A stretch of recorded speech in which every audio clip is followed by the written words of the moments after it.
Welcome back to the Operating Systems Crashcast. I'm Victor, and today we're diving into a crucial topic in CPU scheduling algorithms. These algorithms determine how processes are allocated CPU time, which is essential for efficient system performance. Ready to explore this fascinating world, Sheila? Absolutely, Victor. Scheduling algorithms are like the traffic controllers of our operating systems, ensuring smooth flow and fair treatment of processes. Let's start with the simplest one, first come, first served, or FCFS. It's exactly what it sounds like. Processes are executed in the order they arrive. Imagine a single-lane drive-through at a fast food restaurant. Simple, but not always efficient, right? Great analogy, Sheila. FCFS is simple to implement, but can lead to the convoy effect, where short processes get stuck behind long ones. This brings us to our next algorithm, shortest job first, or SJF.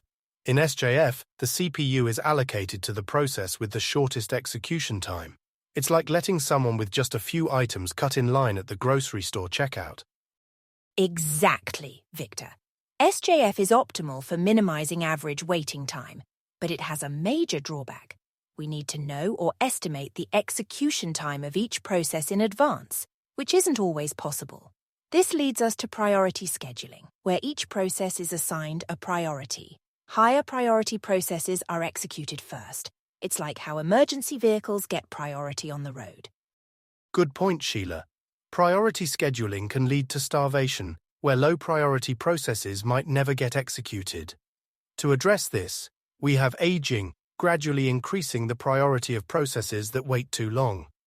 Now, let's move on to round-robin, RR scheduling, which introduces the concept of time-sharing. Round-robin is fascinating, Victor. It's like a carousel at an amusement park.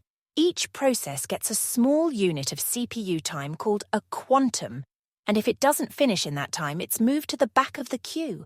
This ensures fairness and responsiveness, especially for interactive systems. The trick is choosing the right quantum size. Too small leads to too many context switches. Too large, and it becomes like FCFS. Excellent explanation, Sheila. Now let's look at more complex algorithms. Multi-level queue scheduling divides the ready queue into separate queues, each with its own scheduling algorithm. For example, foreground processes might use RR, while background processes use FCFS. It's like having different lanes for different types of vehicles on a highway. That's a great analogy, Victor. And finally, we have multi-level feedback queue scheduling, which allows processes to move between queues. New processes start in the highest priority queue. If they don't finish in their time quantum, they're moved to a lower priority queue. This prevents CPU-bound processes from hogging resources and gives preference to I/O-bound and interactive processes. Absolutely right, Sheila. It's worth noting that modern operating systems often use variations and combinations of these algorithms. For example, Linux uses the Completely Fair Scheduler, CFS, which aims to give each process a fair share of CPU time. That's a great point, Victor. In interviews, it's important to not only understand these basic algorithms, but also how they might be applied or modified in real-world systems. Each algorithm has its strengths and use cases. FCFS for its simplicity, SJF for minimizing waiting time, priority for important tasks, RR for time sharing, and the multi-level queues for balancing different types of processes. Excellent summary, Sheila. To wrap up, we've covered 6 main scheduling algorithms: FCFS, SJF, priority, round-robin, multi-level queue, and multi-level feedback queue. Each has its pros and cons, and the choice depends on the specific requirements of the system. Remember, in real-world scenarios, hybrid approaches are often used to balance efficiency, fairness, and responsiveness. Absolutely, Victor.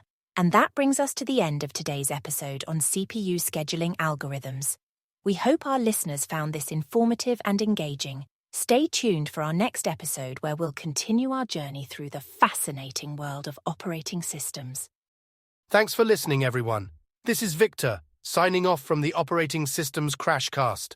Until next time, keep your processes running smoothly.